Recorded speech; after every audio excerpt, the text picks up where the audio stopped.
Hello, welcome along to another edition of Sporting Lives with myself, Jonathan Doidge, where we delve a little bit deeper into the lives of a well-known sports person. And today, I'm delighted to say that my special guest is Jason Dizzy Gillespie. 71 Test matches for Australia, 259 Test wickets, 142 one-day international wickets from 97 matches at 25 Test average, by the way, just over 26, and probably famously, and I'm sure he'll want to talk to us about it, a Test double century in his final game. So welcome along, Dizzy. Thanks for your time. Thanks, Doidge. Great to be here, mate. I think, first of all, let's just start with, let's wind it right back to the start, because you're a bit of a mishmash in terms of your heritage. First Aboriginal to play for a professional sport for Australia, I believe, and certainly to play Test cricket for Australia. So what did you get from that growing up, and where did cricket come into it for you? Yeah, look, we've had a lot of Indigenous sports people, a lot of Aboriginal sports people represent Australia in a lot of different sports. I was the first male Test cricketer of Aboriginal descent. We've had Auntie Faith Thomas, who passed away recently. She was the first female Test cricketer. And that was quite a while back. She sadly passed away in recent times. But yeah, look, I grew up. I was actually born in Sydney. Although I'm South Australian, I've spent most of my life in South Australia, in Adelaide. I was born in Sydney, lived there until Dad got a job transfer. I was 10 years old, and we moved to Adelaide. So our Aboriginal heritage, our mob is the Kamilaroi, which is in New South Wales. So it stretches from kind of just inland of in the Hunter region all the way up to the New South Wales Queensland border. So I think it's the biggest Aboriginal country in Australia. So something that it's on my father's side. So something we're incredibly proud of. Look, I started cricket at, I probably played as 7 years old. I saw it on TV as a 6 or 7 year old, and the moment I saw cricket for the first time on TV, I was hooked, and just hounded my dad to bowl to me, or could I bowl to him? My younger brother at the time, he had little interest in cricket, and then my other brother that came along a couple of years later, and he's never had real interest in cricket. Cricket's never been something, or at that point was something that in our family, no one through, over the years on both sides of the family, cricket was just not something that started. Dad played a little bit of rugby league. Not to any great level or anything, but he enjoyed his rugby league, but yeah, cricket was the for me was the big one. Obviously, watching it on TV, and then hounding Dad to let me go and play club cricket and stuff like that. So that's how it started. You remember your first club game then, for example? What happened? Were the signs there straight away that you could play? I played for a team in the southwestern Sydney called Illawong Cricket Club. So I was only a kid. I was 7 years old. I played in the under-10s and yeah, loved it. Just hooked. I don't specifically remember a game that I played, but I did win a Cricketer of the Year award at one point as an under-10s, under-12s, and then we moved to Adelaide, and I played a little bit for my school and linked up with Adelaide Cricket Club, which is in the southern suburbs of Adelaide, where we were living, and it just went from there. Who were the guys that inspired you? If you're watching cricket as a seven-year-old for the first time, Test match cricket, that sort of early 80s for you. Yep. Who was around at the time? Still Tom, I think, playing Test cricket, for example, out of the big names, and skipper would have been Greg Chappell, maybe, yep. Alan Border, something like that. So yeah, so Dennis Lilly was obviously playing. He was at the back end of his career, and then probably as a teenager, guys like Craig McDermott, Merv Hughes were probably the two standout guys. And then I loved all the Australian cricketers, and I wanted to be an Australian cricketer. And I remember from the early '80s watching. I just had a one-track mind. And my whole goal was I played other sports. I played soccer. I played some basketball in high school. I played a little bit of squash, but cricket was always the constant. That was always the one. Even when I had injuries as a teenager, I had a lot of growing pains. Cricket was always the constant, the thing I wanted to do. And while I enjoyed playing other sports, cricket was always the one for me. When did you first realise you were good? Well, I won a junior cricketer of the year at Illawong Cricket Club as a kid in under 10s or something like that, and I probably realised that I could play the game okay. Certainly didn't envisage at the time.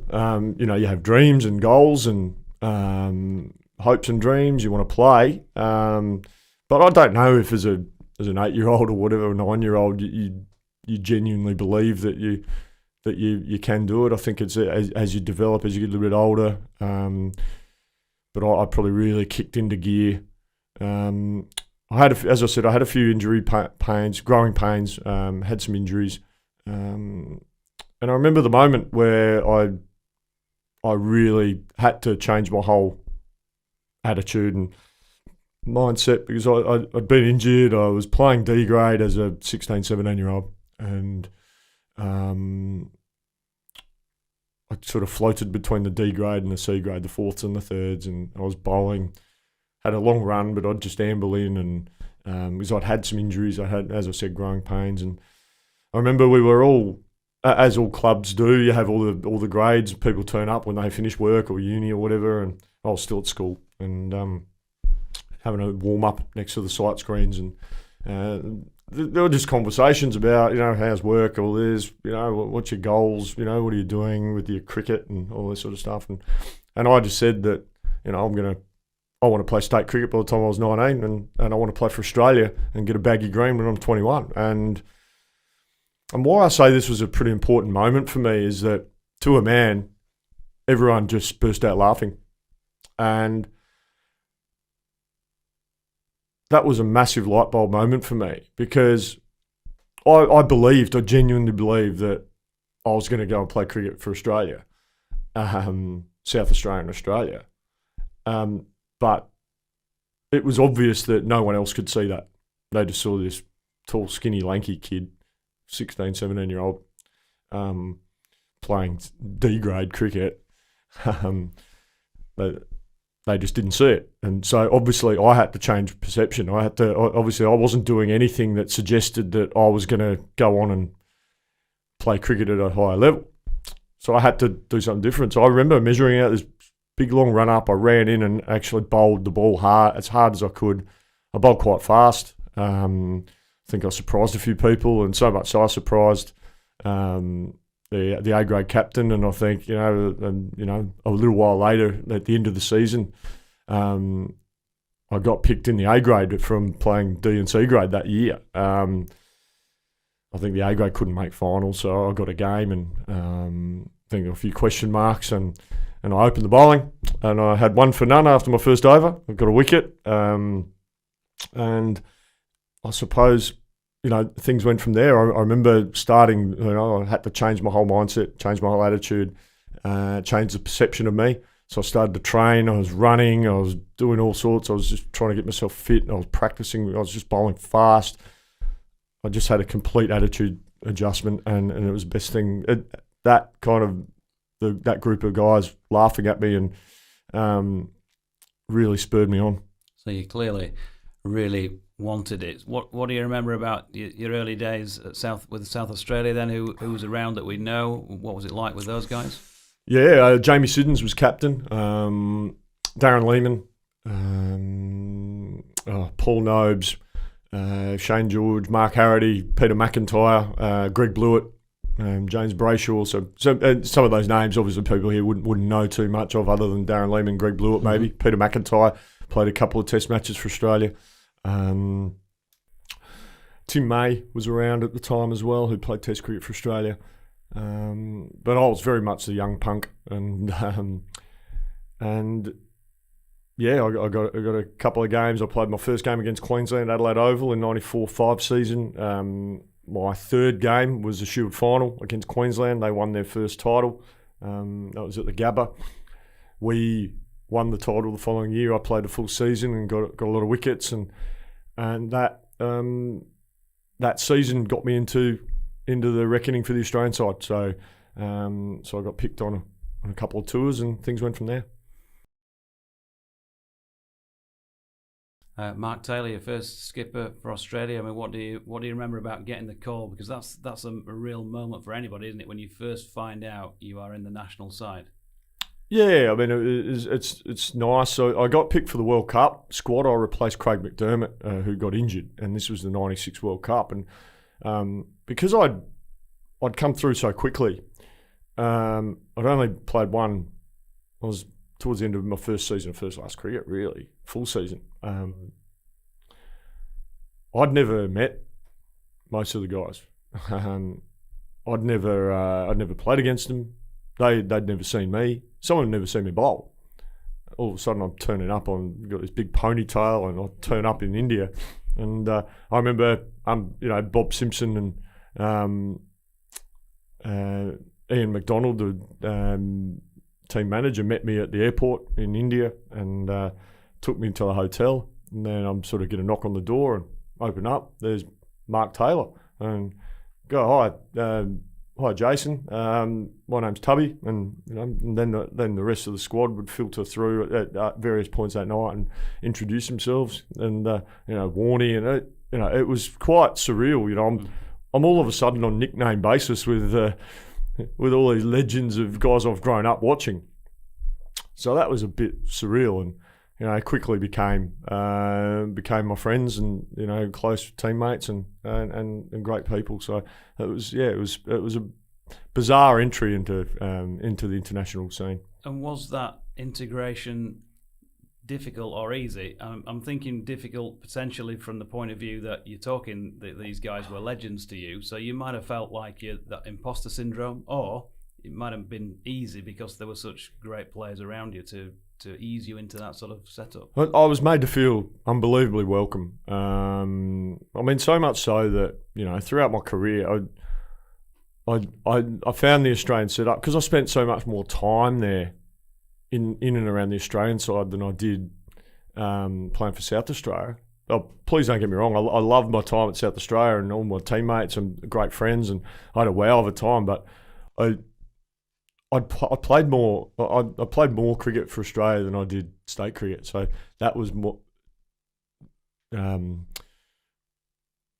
felt really at home there. But that first time, meeting all the guys for the first time, and they just made me feel so welcome. It was fantastic. I can't fault anything. It was just great.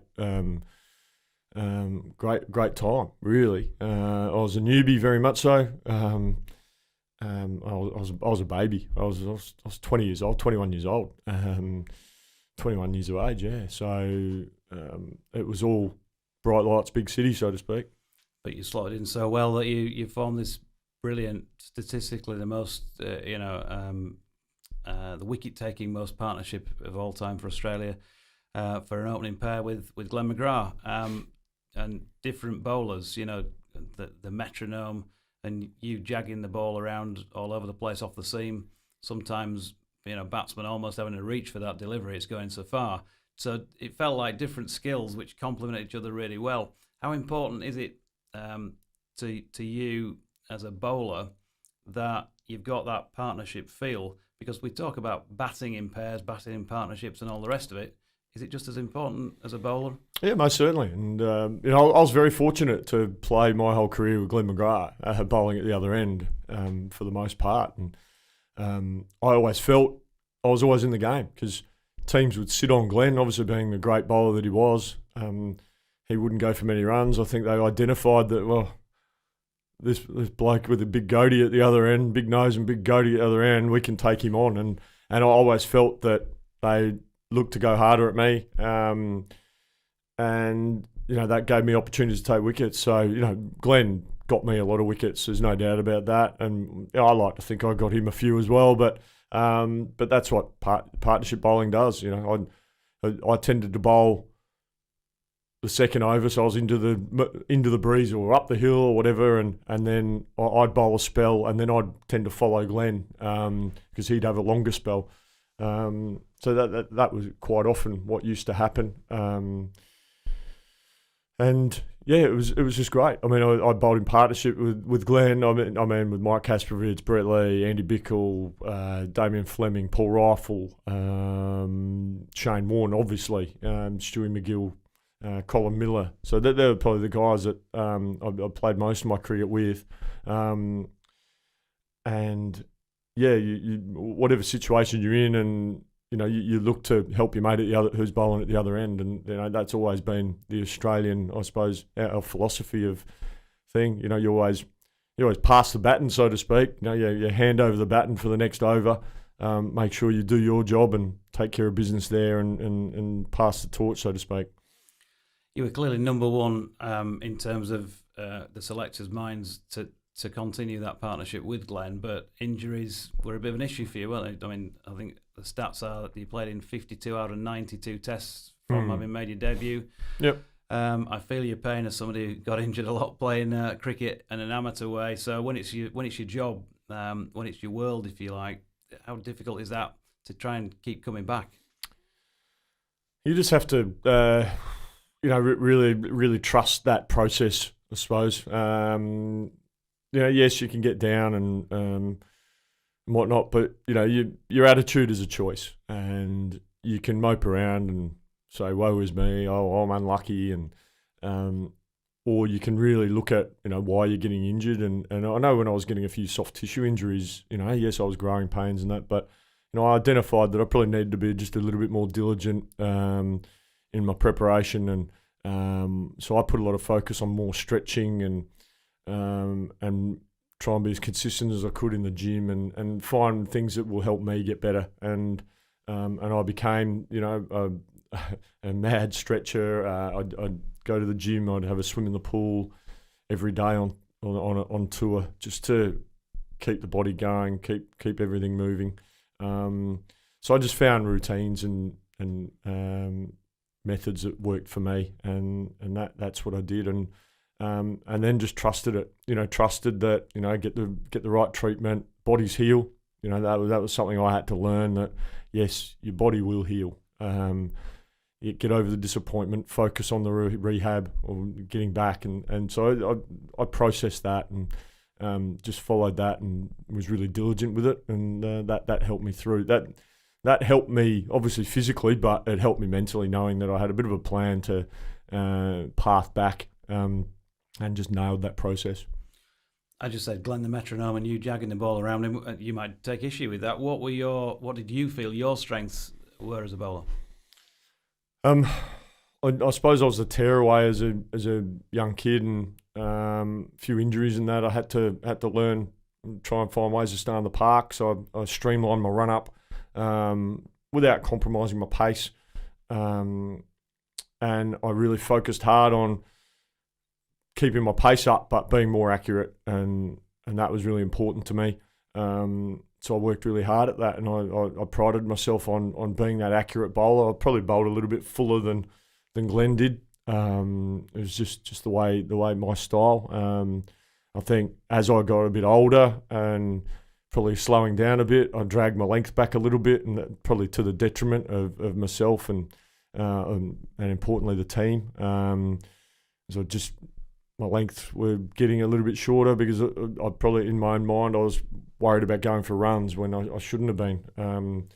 But that's what happens as I suppose you get older, and I probably didn't adjust and adapt as quickly as I should have. Did you spend a lot of time talking to him about how you both approached whoever it was you were playing next, and what you felt your roles were, or did that just kind of, it was almost set after a few matches maybe? We knew what we needed to do. Glenn had a really clear plan. He just looked to hit a spot on the wicket consistently, and I tried to do that as well. And we always felt if we do that long enough and be more patient than the batsman, that will create opportunity. So it was as simple as that. Every now and again, you might have a specific plan to a specific player. They struggle with a short ball, or you might hang it outside off stump. Lara was always quite tricky, Brian Lara from the West Indies, because he would change his pre-ball movement a lot too, because he was really looking to score every single ball that you bowled to him. He's trying to score runs off you, and he moves around the crease, and you try to pick what he's doing or adjust to what he's doing, so he could be a bit of a challenge. But over by and large, it was about it's just patience and time. Patience and time. Just be nice and disciplined and hang in for as long as you can. So, if you like best and worst, and I don't mean worst in a terrible sense because somebody's playing Test cricket against you, but you know what I'm saying. Who was the best that you bowled against? The one you found most difficult to dismiss, and who was your bunny, if you had any? Look, I played against a lot of great batsmen, and I've always said Brian Lara was the one who I felt could take the game away from you in a heartbeat. And that's certainly no disrespect to all the other great players that I was fortunate enough to bowl to. Michael Vaughan had a great series against us in 2-3. We couldn't get him out at all. And I think my record against Michael, I think he takes great delight in it. I think he scored 215 runs against me, and I only got him out once. So my average against Michael Vaughan is 215, which he takes great delight in telling people. So look, VVS Laxman had some great success against us. Found him a challenge at times. Rahul Dravid, Kumar Sangakkara, Joe Wardener, Tendulkar, obviously. But I think Lara for that reason. I think if I bowled more to Kevin Peterson, I only bowled to him for a very short window. I was bowling poorly in the Ashes 05 and got rightly dropped. But I suppose if you look at the stats, I did get Tendulkar out quite a few times, but I never found him easy to bowl to in particular. Marcus Trescothick got him out, I think, 7 times in tests. I always felt with Trez, if you bowled the ball in the right line and length, that challenge is just a little bit fuller off stump, full stump line. I always felt in the game, but I always felt as well with Trez that if you missed, he'd hit you, and he could score really quickly. So that was always it was always in the back of your mind. I've got to be on here because Trez has got a lot of shots in his toolkit. So it had to be really disciplined. But I did have a little bit of success against him, and that's great. But on the same token, he had a lot of success against me as well. So I'd probably say honours are pretty even there. Let's talk Ashes, the ones that you played in. I think I'm right in saying you played in 3 winning series. 4. 4 winning series. There you go. You see, research has a complete and utter screw up on the research front. 97, 01, 023, 98-9. 98-9. Yeah, I played played a test in that. Right. So I only played the one test. That's the one you missed. And then 05, obviously. 05 we lost. So let's talk about your winning ones first, because 05 is obviously a different kettle of fish because it was just so different to what I think we'd seen before. Career best in your first Ashes series at Headingley, your future home, 7 for in 1997. Yep. Great day. Yeah, great day. I bowled quick, but I didn't think I bowled fantastically well. But I bowled quick, and Ian Healy was standing a long way back. The slips were a long way back. I just had head of steam up, and the ball was just coming out like fast. As I said, I don't think I was bowling particularly well, but pace can create indecision. And I was a young kid steaming in, and first Ashes series, and it was good fun. And going back to what I said before, really, this links in with Ashes cricket because you've come into a side that is already dominant, and is carrying the world of Test cricket before it, and you go on to win that 98-9 series. You mentioned just the one Test, 01, another thrashing for we English guys. What do you remember about that one? We set the tone early. 01 at Edgbaston. We played really well. My overriding, I think I picked up 5 wickets for the match. My overriding memories, I remember Damien Martin hit a very good 100. I think Steve Waugh hit 100, and I think Adam Gilchrist hit about 150 off about 140 balls. He smacked them. And Warney got Pfeiffer in the first innings, I think. But one of my big memories, funnily enough, we arrived at the ground leading up to the test, and you have the coach, team coach, and we see this black sports car with the top down come in, and it's a player who played at Nottinghamshire, Usman Afzal. He'd been selected in the squad, and he had the mirror glasses, and he's got the top down on this black sports car, and he's just walking around pretty happy with himself. And I remember Steve Waugh saying, look at this bloke, he carry on a bit, and we'll send him back to county cricket. And I go, oh, okay. And it turns out he ended up being picked and played, and we knocked him over. He didn't score any runs, and I think he got left out. And then he got picked again for the last test at the Oval. And England made 600 or something ridiculous, and on the most benign surface. You think this one at Edgbaston 2023 was benign. This one at the Oval in 2001 was very benign. And 600 odd, whatever England scored, Usman Afzal gets to 50. And he celebrates as if he scored a double 100 on the biggest snake pit of all time. And we're just looking at him doing this raucous celebration. Thinking, mate, you've just scored 50 on the flattest wicket in the history of the game, mate. What are you doing? Like, we had a bit of a laugh about it. I mean, the Ashes were all done. We'd probably we were halfway on our heads were probably halfway on the plane. Yep. So, but yeah, I just they were probably a couple of funny instances on the trip. But such a successful era, and some great players. I've already mentioned Glenn. You've mentioned Warney a couple of times. I mean, yep. Tell us your thoughts about the great man. Yeah, look, wonderful character, great guy to have in your team. Obviously, the best leg spinner that's ever lived, and he just bowled his overs. He carried. It was great to be able to have someone of his calibre toil away at one end, and us quicks could just rotate at the other. He created chances for us. We created opportunities for him. He always wanted me to make sure he checked my spikes, to make sure I had fresh spikes in my boots, because my follow through was the exact spot for him. The two steps I followed through created a little bit of rough for him. So he always wanted to make sure. So Dizzy, have you got new spikes? I don't want your spikes too old, because he always wanted to bowl at the opposite end of me.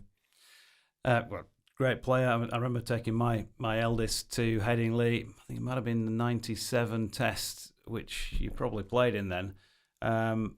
Did that one wind up on the final morning? I seem to remember sitting in the members' stand saying to my eldest, I'm taking you to see this guy bowl. Bearing in mind he's about 2 or 3 at the time. You're going to watch Shane Warne bowl, because then you can always say that you saw him live, whatever happens from now, because we all knew, even at that point, that he was one of the greats. Was this 1997? I think it was 97. Yeah. That Headingley test, that was interesting. They dropped Andy Caddick, and at the last minute, England made a change to the surface, because they thought the surface was too much in favour of Warney. It was too dry. So they changed the thing, and it became this green mamba, and that's where I came in and got 7 in the first innings. Paul Rifle got 5 in the second innings, but we did the damage. But they changed it, but they left Andy Caddick out, who we thought was the most threatening bowler in the England side, and they picked a lad from Gloucestershire, left armour Mike Smith, who left arm, traditional English seamer, but he's a short little fella who swung the ball a little bit, but he didn't swing it much this game. And our batters were licking their lips going, hey, if Andy Caddick was playing on this surface, we'd be in a bit of strife, because he's a quality bowler, Andy Caddick. And then we get this little trundler from Gloucester bowling 70, 75 mile an hour. Our batters were absolutely licking their lips. it was a strange decision by the English selectors, in our opinion. Sorry, Smithy. Sorry, Smithy. An old teammate of mine, actually, from junior days. Sorry, Smithy. I went to watch you that day as well and saw that Graham Thorpe put... Who did he put down? Off Smithy. Matthew Elliott. Matthew Elliott went on 199, didn't he? Yeah. Matthew Elliott got 199. But obviously no disrespect to Smithy, but Andy Caddick was a quality bowler, over 200 wickets for, and at 6'7" or whatever he was a real handful. So we were quite relieved. Well, we're going to leave it there for part one of our Sporting Lives podcast with Jason Gillespie, but loads more great stuff to come in part two, when we'll jump straight back in with a look back at the 2005 Ashes from Dizzy's perspective, and plenty of other things to come as well from that glittering career in Test and international cricket, and of course as a coach these days as well, not least at Yorkshire's championship winning years of 2014 and 2015. Please do hit subscribe as you're watching now on YouTube. It's subscribers that I need to keep this podcast going. And so a shameless plug for that. It's free to subscribe. All you'll get is a notification anytime anything new goes on here.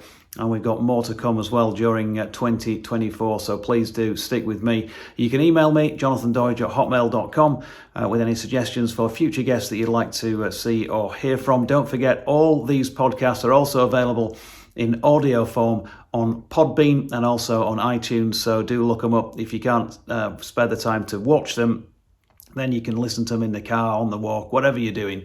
A great opportunity to do that via Podbean.